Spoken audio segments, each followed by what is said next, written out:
A great good morning to you all, and good afternoon, good evening from wherever you are joining us from for this Productivity Z360 Expert Talk. It's been a while that we did present this program to you, but we are happy that today you are able to join us for this very exciting program. Today, we are looking at mindset shift vis-a-vis employee warfare. And my special guest this morning is Dr. Rozious Siatwambo, who is actually the proprietor, the director, the CEO of Great North Academy, as well as Twalumba Lodges and Hotel. I will introduce you to him in a short while, but I just want us to talk about the issues of productivity. In August 2023, the Minister of Labour and Social Security, Honorable Brenda Mwikatambatamba MP, did launch this Productivity Z360, which is an expert talk aimed at bringing various experts on productivity who contribute actually to productivity improvement in the country as well as from outside the country. The reason why this program was actually launched was to fill up the gap of implementation. In 2021, the Ministry of Labour and Social Security launched the National Productivity Policy, which is the first ever policy after Zambia got independence. And when this policy was launched, we were actually looking for ideas on how best we can implement the policy. You may be very aware that Zambia's productivity, especially labor productivity, remains low in the region, especially in the SADC region, where we are ranked number 8 out of 15 countries. This has been worrisome to many people, and as a result, we've been looking for ways in which we can inculcate this productive culture in the citizens so as we can improve the productivity levels in our country. It is also evident from poverty levels and also from the way we utilize our resources that there's something that is not right about us. Somebody one time told me to say Zambia has minerals, it has water, it has people who are skilled and who are capable, but poverty levels, corruption, and many other vices are what marks the country. Where have we gone wrong? Who has bewitched us? In most cases, I have asked this question. And so in trying to look for ways to complement on the productive culture, the ministry has actually been running quite a number of programs to inculcate this productivity culture. Apart from the Productivity Z360, in October 2024, last year, the minister again launched another community productivity sensitization program. This is aimed at also inculcating a productive culture in our communities and much more in building their resilience in terms of how they optimize on the resources that are available. We are coming from a drought, and no doubt we faced quite a number of challenges in terms of productivity because we were affected in terms of energy, in terms of food security. But then how do we manage all this? And so the community sensitization program was launched to enable us to reach out to our communities, move productivity, which was basically a production and an enterprise-based phenomenon, to our communities, to households, to individuals. From the ministry, our way of promoting productivity is at 3 levels. We call it the productivity ecosystem. And so through this productivity ecosystem, we're able to reach out to individuals in terms of persons, individual enterprises, to industry, as well as influence policies and legislation at the macro level. And so all these help us in terms of mainstreaming productivity in various sectors of the economy. So today we are talking about mindset shift. In all our sensitization, it has become very, very clear that the reason probably we are contributing to low productivity growth has to do much more with mindset change. A number of facilitators who've brought on this channel have brought that to light. And so today the discussion looks at how we can practically inculcate this mindset shift, this mindset change in our employee, so that we can have proper or we can have productivity growth, which should also lead to economic growth. This is our discussion this morning. It is not my show this morning, but we'll introduce our guest this morning, who I said earlier on is Dr. Rozious Siatwambo. So in terms of his profile, Dr. Rozious Siatwambo is a visionary, and true, I do attest to it, is a visionary serial entrepreneur and the director of the Great North Road Academy group of companies, a dynamic conglomerate spanning multiple industries, a graduate of the University of Zambia. Dr. Siatwambo leads the group, which includes Great North Academy schools, Twalumba Resort and Hotel, Twalumba Lodges, Twalumba Sports Center, the Great North Academy Rehab Center, and his philanthropic arm, the Dr. Rozious Siatwambo Foundation. Through these ventures, he remains committed to excellency in education, hospitality, health, sport, and community development. With a strong presence in the hospitality industry, Dr. Siatwambo is a key advocate for both local and international tourism. Through Twalumba Resort and Twalumba Hotel, he's actively shaping Zambia's tourism landscape by offering world-class accommodation, leisure, and cultural experience that attract visitors from around the world. His dedication to tourism extends beyond hospitality, fostering an environment where Zambia's rich heritage, landscapes, and traditions are showcased to global audiences. Additionally, and very important for our audience, the village is a one-of-a-kind accommodation facility under the group, blending luxury with culture. Each apartment features a private jet, an exclusive pool, and an outdoor kitchen, providing an intimate and serene retreat. With this traditional thatched chalet named after Zambia's esteemed traditional leaders, the village serves as a tribute to the country's deep-rooted heritage while offering guests a unique and authentic stay. So if you've never been to Twalumba Lodges and Hotel, I'm giving you this leakage. Please go there and see for yourself. So beyond hospitality, Twalumba Sports Center stands as a premier facility promoting physical wellness and sports development. By providing a high-quality sporting amenities, it provides a pivotal role in nurturing talent and fostering a culture of fitness and recreation within the community. Lastly, but not the least, Dr. Siatwambo's commitment to social impact is evident through the Dr. Rozious Siatwambo Foundation, which focuses on empowering communities through education, mentorship, and youth development. So his dedication to creating opportunities for the underprivileged has seen him support numerous initiatives, including scholarships and skills development programs. One of his most profound contributions is the Great North Road Academy Rehab Center, which reflects his deep care for the well-being of individuals struggling with substance abuse. Through this facility, he provides rehabilitation services, counseling, and integration programs aimed at restoring lives and helping individuals reclaim their future. His approach to community development is holistic, true to this, and ensures that education, health, and economic empowerment work hand in hand. Very wealth of experience and very rich profile of our guest this morning.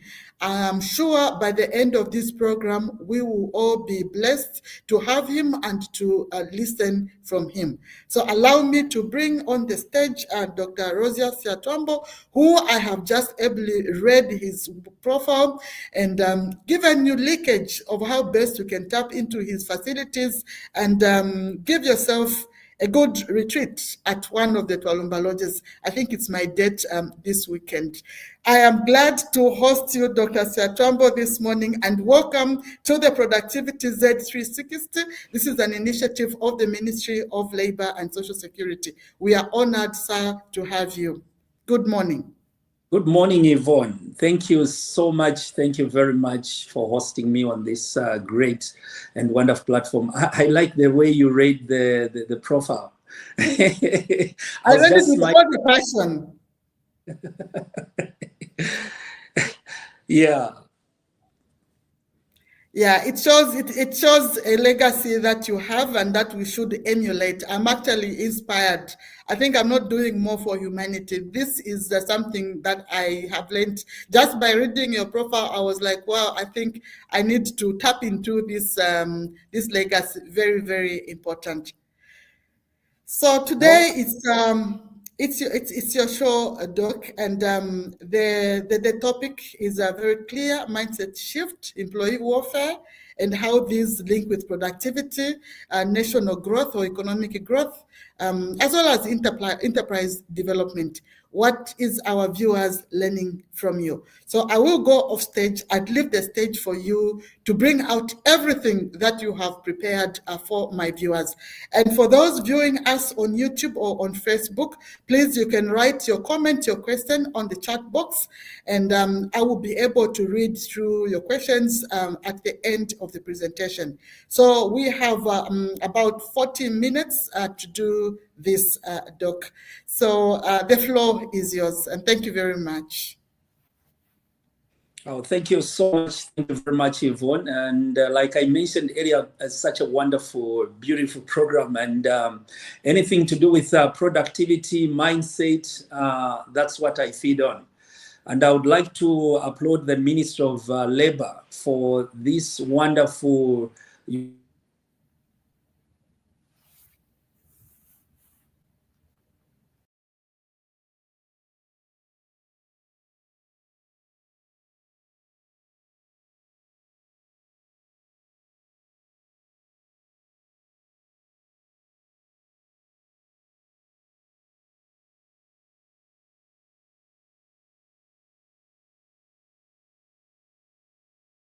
most,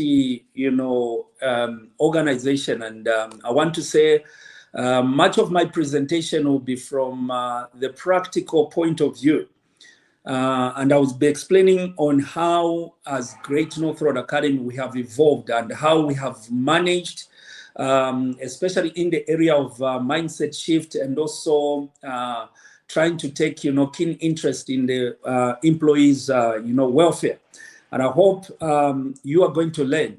And like I mentioned, to say this is a wonderful platform, and job well done to the Ministry of Labor, which is a great thing altogether. And from the employer's point of view, I think this is the right way to go, because much of what we are facing from the employer's point of view when we are dealing with staff has to do with mindset, and it has been something which every company will tell you to say we are battling, we are struggling with it, and no wonder. If you look at the statistics from what you have read, Yvonne, we are almost at the bottom when it comes to, productivity, culture, work culture, and so on. And I want to say, from the employer's point of view, the greatest challenge that every company will face would tell you to say it has to do with the attitudes, or equally, which I'll be mixing the attitude and also, the mindset. In every organization, every company will tell you to say there are some vacancies. We are looking for people. Every company is looking for people, but just finding the right people, it's quite challenging. It's as hard as, from the angle of those who are looking for jobs. They'll tell you to say it's very difficult to find jobs, but those of us who are employers will tell you to say equally it is quite hard. It's very difficult to find the right people. Why? Because from the employer's point of view, mainly attitude comes first when we are looking for people. And the issues to do with qualifications normally come in last, or we normally first of all look into the area of attitude. We look at the ability. Has one got the ability? And these center around, mindset shift. And when you're talking about mindset shift, it simply refers to change in how a person thinks. So it refers to change in how a person thinks. So we are living in a world that is changing every day. So change is happening right now everywhere. And there are new ways of doing things. And when it comes to work matters, like I've stated to say, when we are bringing people on board, what normally comes first is that of attitude. Because when you bring in people with the right attitude and people that have the ability, it is easy for them to fit in, in this world that is changing, because every day there are changes. And I want to say, from the employer's point of view, we are now living in an era where, just like phones are being upgraded every day, so these upgrades must be happening every day. So every day there are changes. There are changes in the way we are doing things. And I want to say, even from the Great North Road Academy group of companies, you find that there are meetings after meetings, just explaining, changes that are taking place, that are happening, so that we keep up with the pace at which this world is moving. And that way, we have managed to stay afloat as an organization. And that's why when it comes to bringing people on board, first of all, we are looking for people that have an open mind. So when you're talking about mindset shift, it requires that someone must have an open mind, and it goes with one's attitude. So once one has an open mind, it is very easy, to change, to turn that person into whichever way. Now, like I've stated to say, my presentation will be in line with the Great North Road Academy group of companies on how we have managed to bring in this aspect of mindset shift, and also the welfare of employees, thereby, contributing to this growth from what you were reading, Yvonne was reading about, the profile of the group of companies now, to say we have this group of companies now, the resort and all this.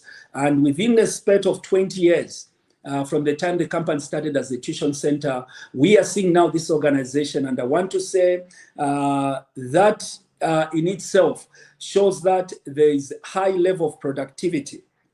There is a high level of productivity. So it shows, because if you look at our team, Great North Road Academy, it's always on top of things, and everyone is motivated, highly motivated. We are running, we are pushing, we are running as a team.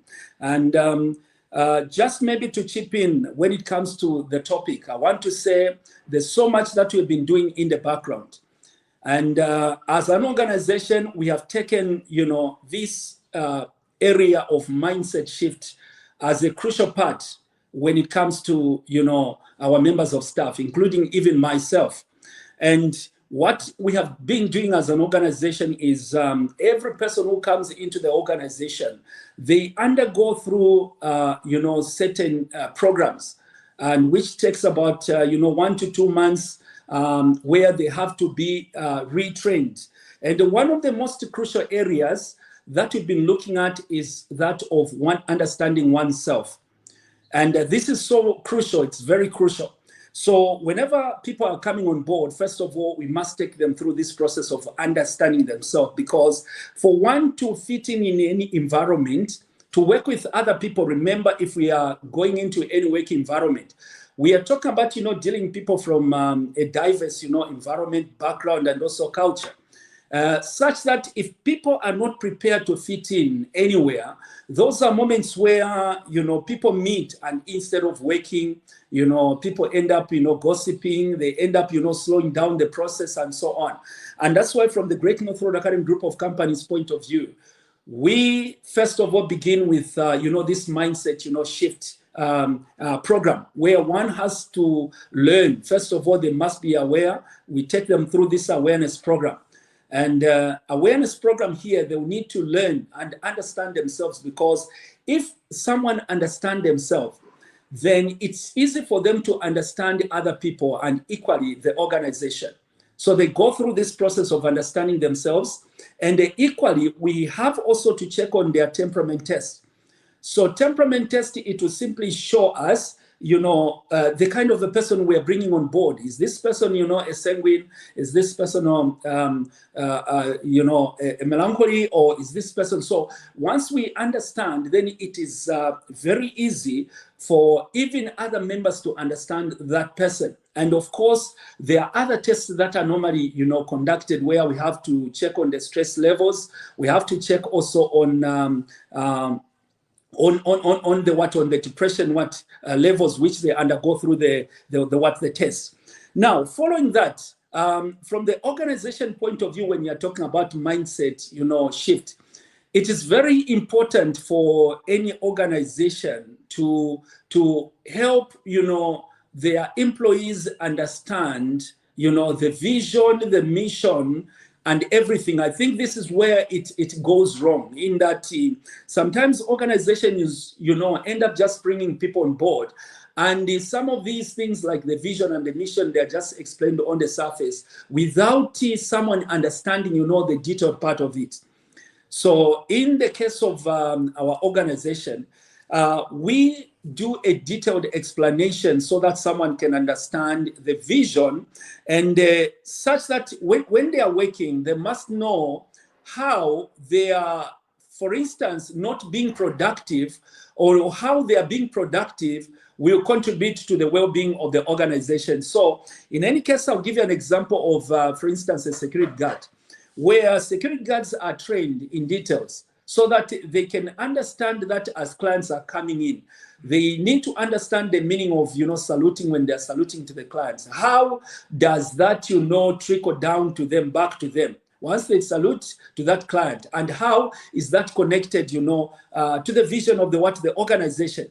So the vision of the organization, like for instance, to say we are the school of choice or company of choice. So that has been explained clearly to say, if we are that company of choice, then what does it mean?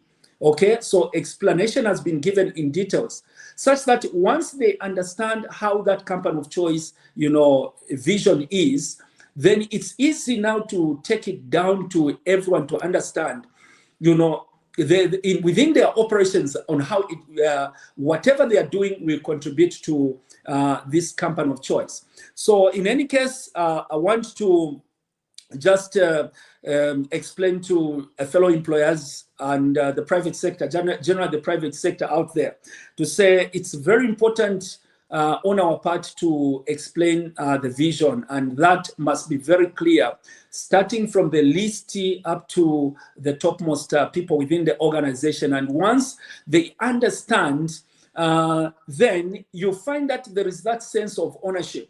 So where the vision, the mission, and the values are understood and very clearly explained, then there is that sense of ownership. And sometimes I want to say, employees sometimes do not contribute, or maybe can I say, we have had a record of this low productivity, not because of anything, but because in Zambia, we haven't cultivated, this culture of making, people own, the process and equally the system. With the case of Great North Road Academy, I want to say the process and the systems and everything is owned by each and every person. And this has been explained very well. If I'm working in a certain department, I own that. And you'll find that with this kind of a system and a culture, there is no much supervision. We are not chasing after people to say, why haven't you done this? Because everyone feels they own the system. And sometimes where it has gone wrong, maybe this is the culture that we must deal with as Zambians, in that as we establish these organizations, sometimes we don't release, we don't, make employees feel part and parcel of the vision, having this sense of ownership to say they own. Because if they own the system, it simply means if anything goes wrong, then everyone will be affected. But if you, as the CEO, the group leader, or the vision carrier, you own everything and you don't want to release the power and give the powers to everyone, you find that when there's any problem, it still bounces back to you. And it happens if what I'm explaining, the vision, the mission, if these are not clearly explained and, they are not clearly, taken down to each and every person. So people will not have that sense of ownership to say they own the process, and equally the system, and equally when things are not moving, where people we become affected and they feel like, oh, they are not doing enough. And from the Great North Road Academy Group of companies point of view, that has been explained clearly, and with also clear systems. Because when you're talking about an organization, running an organization, it has to do with systems and also well-defined, cultures. And I think when we talk about the Zambian, enterprise arrangement, I have been carrying out a study. This hasn't been done much. I think not much is being done by business owners to try and cement, the systems, and also just coming up with a well-defined culture. Because once these are in place, they are working, then it simply means, people stop looking up to the owner of the business. Because in most cases where it goes wrong, is that if systems are not very clear, those are moments where people subscribe more to the vision carrier than the systems. Okay, so people be subscribing to the vision carrier than the system. So meaning people can only work when the vision carrier, when the business owner is around, which is not supposed to be the case.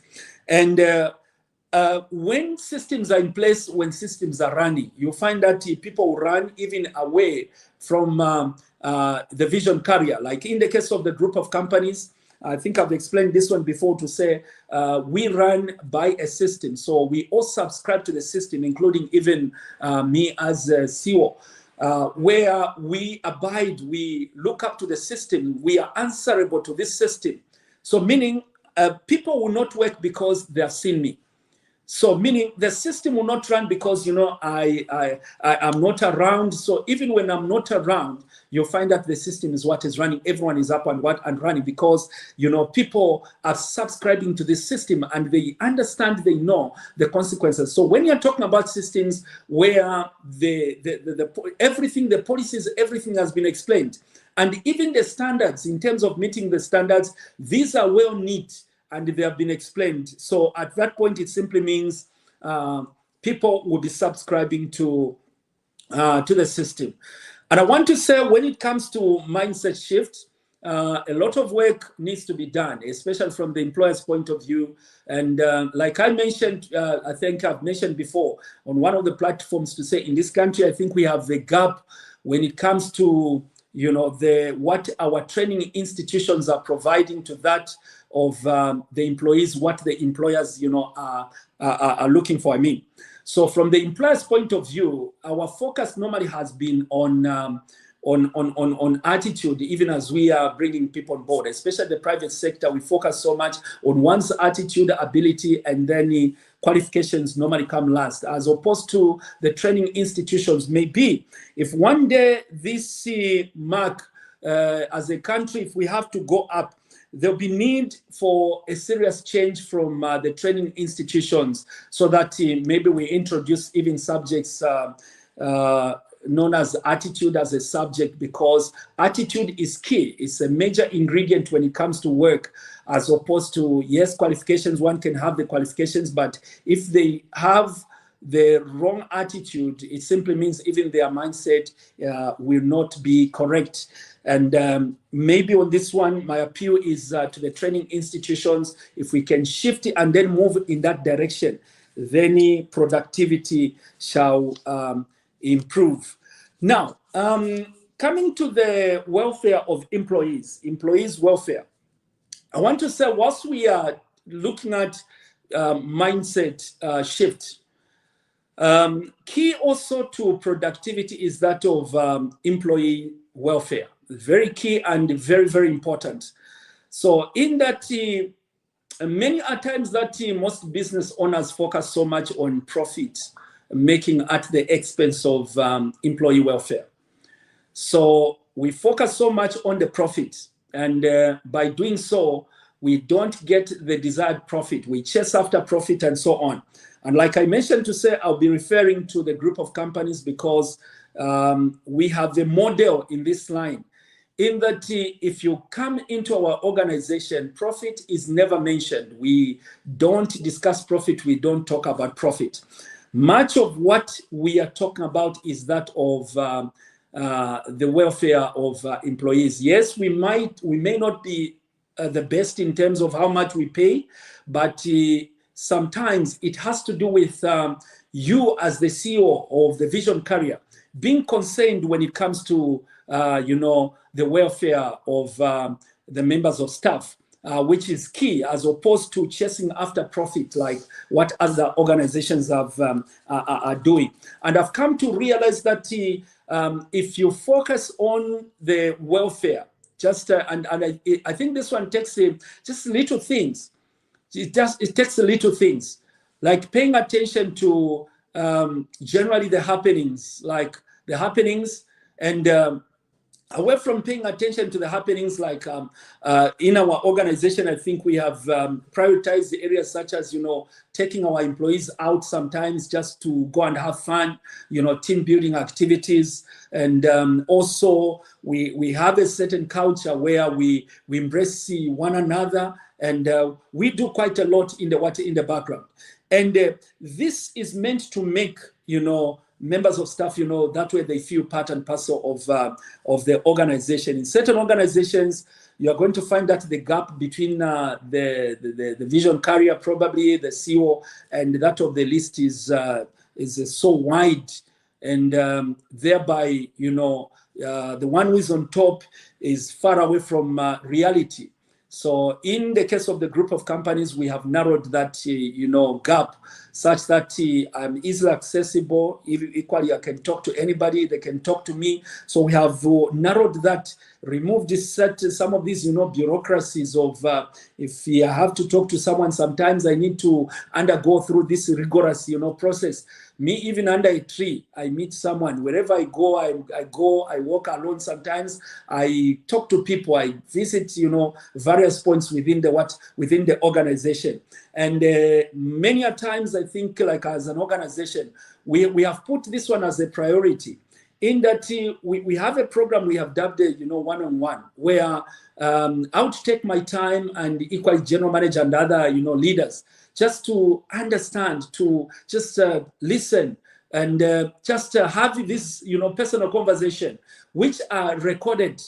And these are done, like on a monthly basis. Everyone has to give a report, because we've come to learn that most of these challenges that we are facing in this organization, sometimes they come from lack of ourselves as leaders, to understand our members, and more to listen. And most of the problems that we are facing in these organizations, you'll find that they come from, some of the background. Some people are failing to handle certain, background issues. But as you talk to them at individual level, you'll be able to understand them.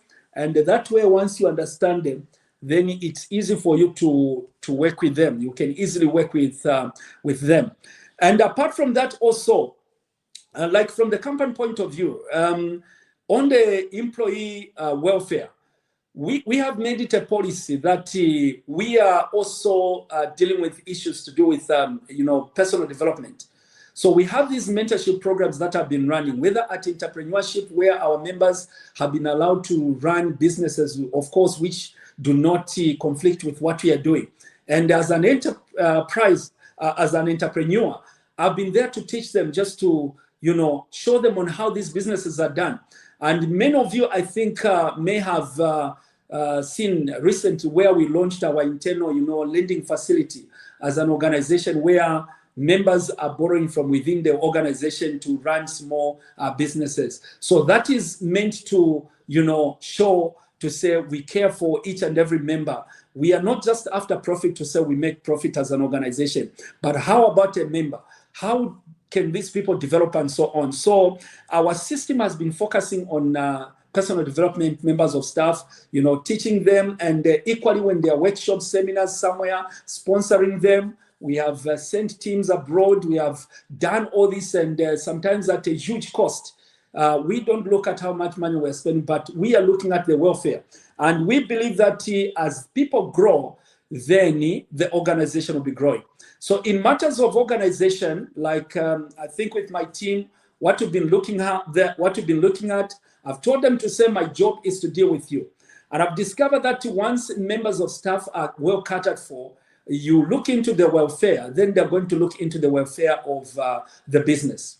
But if you, as a business owner, you neglect the welfare of the members of staff, so definitely they're going to neglect, the welfare of the clients, and that way you find that you lose out. So to the business owners, in order to improve on this productivity in your organization, focus on your team, focus on the well-being of your members of staff. And I think for me, sometimes as a business owner, listen, and listening is key. Like in our organization, we have the vibe meetings, what are known as vibe meetings, where people would just voice out. They'll just say whatever they want to say, anything, whatever is on their mind, and they are protected once, we are in that vibe meeting. And that way people breathe. And once people are given that chance to breathe, then you don't expect, gossip. You don't expect, people, dragging their feet and all this. So we have made, the work environment so healthy, where each morning, we all long to meet, because we are brothers, we are sisters. We know there are no barriers. We know there are no boundaries, and we'll be able to work. Hence, productivity. And if you look at the teams, you'll find that they are highly motivated, and we dance sometimes in the morning. We run up and down, we do all this, and it's an environment where you come, you go there, and then everyone is smiling. Yes, not to mean 100% we are there. Could be some hitches here and there, but in a nutshell, we've been working as a family, as a team. And I hope from this topic, one or two people, some people are learning. We are learning one or two things. Not that we are the best as an organization, but in line with the Ministry of Labor, the objective, I feel we are learning, and we are hoping that out of this presentation, probably some organizations can learn one or two things, and we are hoping to see a shift in the mindset, and also improvement in productivity that is in our organization, and also later the economic growth of this nation will also be part and parcel of that. For now, I'll invite a few questions. Thank you so much. Wow, I just want to shift and come to organization, Doc. This is a very, very, very, very important points that you have shared with us. I have gotten a few points here that we will try to follow up, but I have checked. I don't have a question yet. I'm just having people that are just saying, this is a great initiative. Mindset shift is a great topic. Great work from the people that you've mentored on the show. So from what you have said, maybe I can just follow up on a few things. You have actually clearly stated the need for an organization to have a very clear vision that must be shared. But this vision, unaccompanied by clear systems, is not vision complete at all. So I am seeing this that you have ably alluded to and also explained in your presentation. I've also liked the issue of where you have actually removed bureaucratic barriers, between yourselves or people at the top and people at the top, and just created this environment. So definitely, it's not like things come by default. On personal development, Doc, are there some results that you can share with us on how your employees have benefited from these incentives that you've put for them and what they've done for themselves? Are there some results or some impact that you can share with us? I think that would be very, very interesting for us also to showcase in this meeting. I am bringing out this because I know we usually say that in Zambia, sometimes implementation is a challenge. So you've put up a lending facility, people are able to talk. You are giving them this entrepreneurship tip. To what extent are the employees themselves utilizing this information to create value for themselves? Are we seeing businesses that have been developed within the workforce? Or what are some of the results that you can showcase, or you can help us better understand this, so that people that are viewing us can also learn one or two things? Well, thank you very much. That's an important question. In terms of results, there's so much on the ground. We have seen people who have built houses. They have put up structures. Some have bought vehicles out of the businesses that they are running. I think we have quite a number on the ground. A lot of people that are running businesses, which businesses I am actually their mentor. I am actually their mentor, and also we check from time to time. If you may have been following what we do recently, we launched a financial literacy and record book. Which book now, those who are running businesses, they are using the book now to record their sales and also any other sources of income. And it has brought a lot of excitement, because we discovered that most challenges that we are facing had to do with not anything, but sometimes because of financial discipline, and the financial discipline as a result of lack of this knowledge on how to handle finances. And we had to bring in this tool so that we can help these members. And I want to say, in terms of the results, a lot is happening on the ground. Beginning with our general manager, she runs our own businesses, but she's working. And a number of people, and we are encouraging people to have these side hustles whilst they are running. And we monitor. I monitor. And for your own information, every month we have these awards we give to employees. And one of the awards that we normally give is that of entrepreneurs. The best, entrepreneur, which is unheard of. You are working for an organization, then you are given also an award during the course of the month, as the one who is running a business within the organization. So we promote these people. But at the end of the day, there are so many benefits.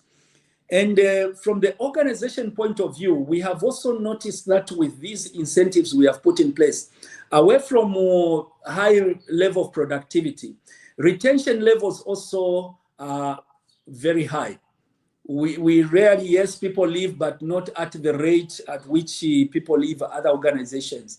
Why? Because they know they are benefiting. They know they are part and parcel of the system.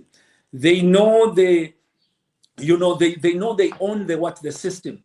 So we have a high rate of retention in terms of staffing. And this has helped us a lot, because sometimes as an organization, if you are fond of changing people here and there, it affects the productivity as well. So I want to say there are so many benefits.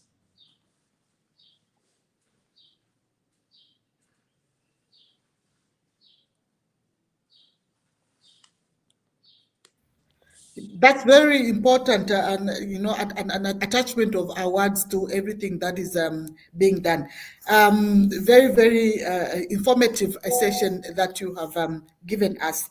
I also wanted to follow up on just one practical way of building systems. There is an employer out there who is thinking, so how do I just build in these systems? Do they just come automatically, or there is a step that I must go through, to build in these systems so that they're more responsive? I know earlier on you did mention that there's a lot of changes that are happening in the world, and your institution is responsive to these changes. From the future of work, we are also mindful of issues of technology that have affected the world of work, issues of climate change that have affected the world of work, and also issues of globalization. What we do here is basically what other people would want to do in another country. We're a global village, and so we cannot remain isolated. And you've rightly put it that you've built in systems that are actually responsive to all these changes that are happening, even within the labor market. So to somebody who is listening, who wants to learn how to do this, what are some of the steps they can go through to build these very clear systems? Because it starts from, of course, from the training you've mentioned, from visioning and from all this up to award level. So how does one begin just to put up these things so that they are able to get these higher productivity rates, from their organizations? Oh, thank you so much. So first and foremost, it begins with having a well-defined vision. So you must have a well-defined vision. And an example that I gave is that of Great North Road Academy group of companies, where all along we're saying by 2025, we shall be this company of choice. And now we are in 2025, we are this company of choice. And if you are to ask anyone within the organization, they understand, this company of choice to say we are the company of choice. If it's school, we are the school of choice. And away from that, the missions have also been, well explained. Now, when you're creating systems, though I might not go into much details because of a masterclass coming anytime soon to talk about systems. So I'll just say it in a nutshell. So in a nutshell, whilst you're looking at the vision, so that for that vision to come to pass, there must be some wheels. You must put some wheels, and these wheels are known as values. You call them values or pillars in other institutions. So your vision must be supported by pillars, or it must be supported by values. And I've seen in most of these organizations, when you talk about values, they'll just say, no, our values are team building, our values are what, and it's just for the sake of saying, but they have never attached what are known as the standards. What standards are in place? Okay, so the standards must be very clear. If you're talking about teamwork, teamwork as your value, which will lead now to your vision. So the vision, where you have the vision. So once you have that value, you must also explain on how that value is linked to the vision, how it will contribute to the vision.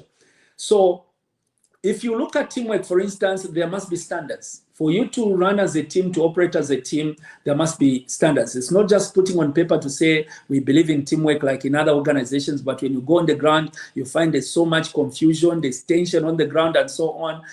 There must be some standards. And in a nutshell, we normally call them standards of operations.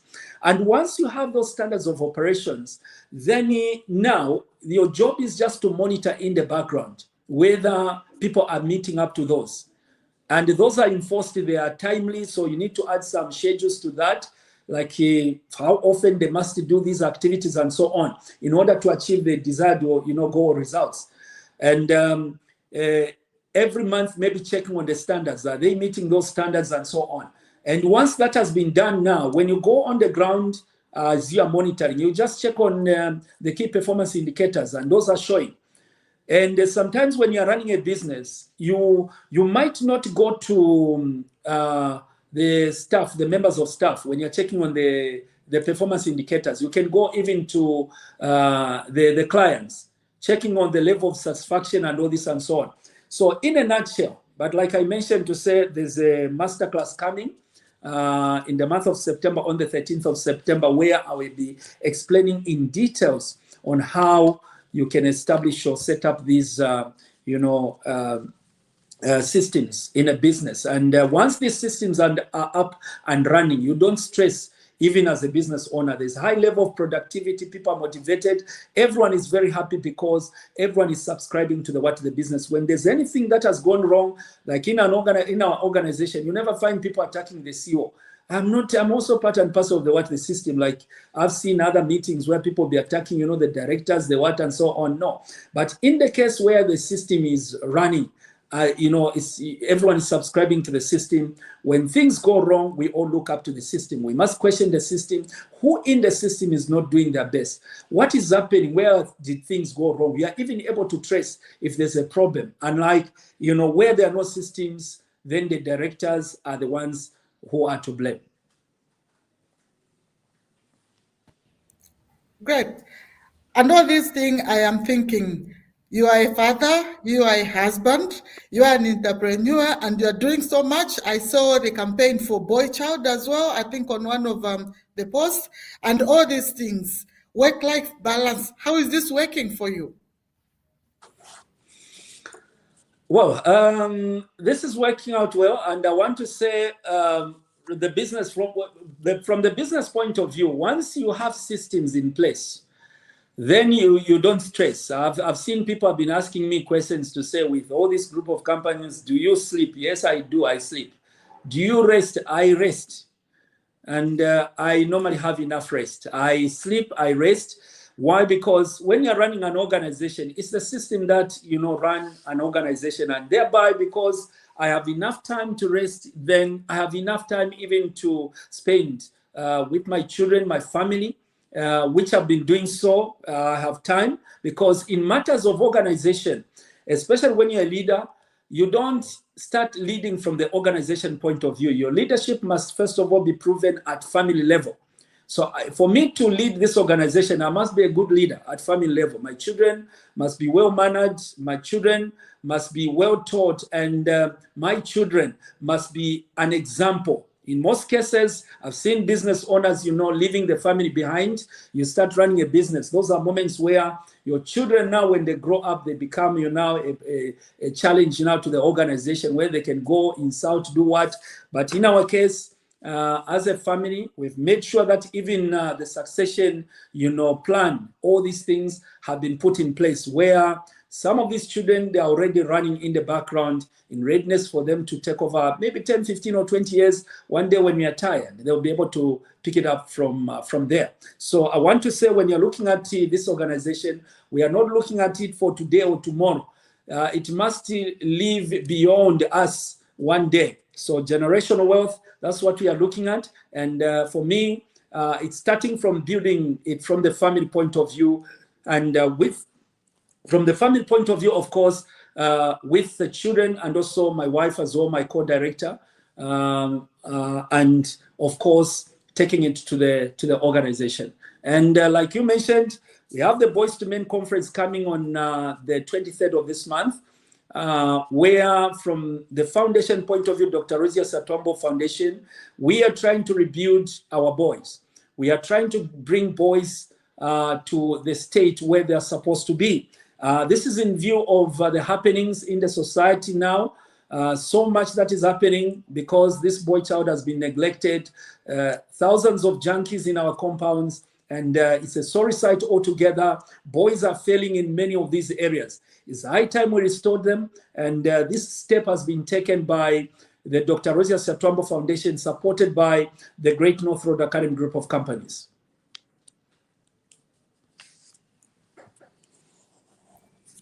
Very wealth and all-rounded information, Doc, that you have given us. Let me just do a summary for our viewers who have joined us this morning for this very important side. So we have been here deliberating on mindset shift and employee warfare as catalyst for enterprise productivity and economic growth. So this discussion has been a very practical discussion of what is happening at Great North Academy, as well as Twalumba Resort, lodges and hotel, in terms of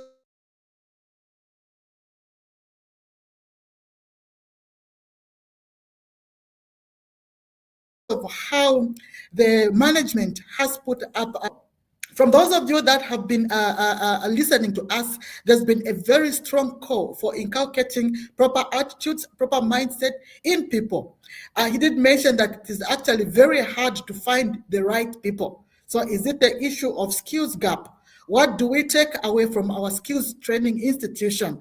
How do we embed this issue of attitude and mindset to our learners so that when they get into the industry, there is no this disparity? And of course, from the Ministry of Labor, we are responsible for work-based learning, for apprenticeship, to ensure that people that are studying get this kind of practice. I am sure through the work-based learning bill that we are trying to enact anytime soon, we should be able to begin to advocate and also put up systems to inculcate these attitudes or mindset issues in the training. But a very, very strong recommendation that has come from our presenter this morning. He's also talked about the issues of abilities or competences, no? So mostly we have people that have a lot of qualifications and they're actually looking for jobs out there. But then the ability to do work has been a challenge. So to our people that are listening to us, are you just having a qualification? What is your attitude towards the work that you have been given, maybe as an intern or on attachment? This, I think, according to the presentation that we have listened to, is actually very key for you to sustain the job. There's also something that we have learned from the employer side from this discussion. It has come out very, very clearly that as an employer, as an organization, there must be very clear vision that must be well stipulated and shared with all staff. But I think it's not only about the vision he's talked about, it's about the mission of the organization and the values being inculcated in all the members of staff so that at the end of the day, they own. The key thing that has come from the employer, for the employers, is that we must create this ownership in the people that are working for us.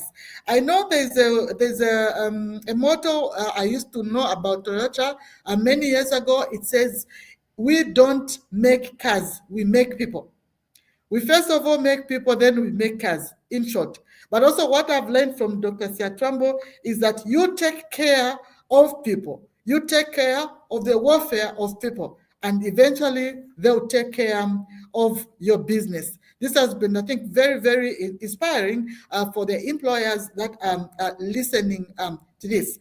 Another key thing that has come apart from this is the issue of building very, very clear systems in place, strategies, standards for people to follow. So when I come for work, I know exactly what I'm here for. I know what is expected of me. I know where I can go for this and that. I know where I can go for that. And we've also looked at how employees also participate. So for the employees, I think we have learned from this discussion the issue of providing avenues for employees to speak out. The vibe meetings, the one-on-one, and all these where people are able to speak out, are able to voice out in terms of the challenges that they face. The narrowing down of communication, where somebody should be able to run to where it matters most to get the most desired information. This has been very, very important. But lastly, we see that in practical terms, the employees of Great North Academy have privileges of actually even getting some scholarship, some sponsorship. I actually learned of it some 3-4 years ago when a friend of mine told me that the employees of Great North Academy are in Dubai, and I was like, wow. And that should have been about 2 or 3 years ago, I'm not too sure, but a while ago. I think this is commendable. So the environment, I think, has been emphasized. It is healthy. But of course, it has also come to this discussion that it is also very important to build systems at home to ensure that we build children that will come and take over our legacy very well. We've seen this for our colleagues, the Indians, who've done this very well. We wouldn't want to have a situation where children begin now to loot or to sell off our property that we have actually worked so hard to build. This has been a very, very important discussion. I've learned quite a lot, and I am sure from the viewers here, I'm just receiving so many likes, so many love, and so many positive response from the people, to a point where that they couldn't even ask any question, but would have just loved to listen from you, Doc, through and through. So thank you so much for those that have joined us. Allow me to bring back a Doc to just give his last remarks, and then we close the meeting. Well, thank you so much, Yvonne, and thank you so much to viewers. And I want to say this has been a very, very wonderful platform. In conclusion, I will say what I started at first. What I stated at first as I was starting, for our colleagues, our friends out there who are looking for jobs, to say jobs are there in Zambia. There are plenty of jobs in this country. Just like you are looking for jobs, equally organizations are looking for people. But organizations are looking for the right people, and the right people are the people with the right mindset. Otherwise, we have a serious crisis, and not until we equalize, this gap that I'm explaining, that's when the challenge of unemployment maybe shall be resolved.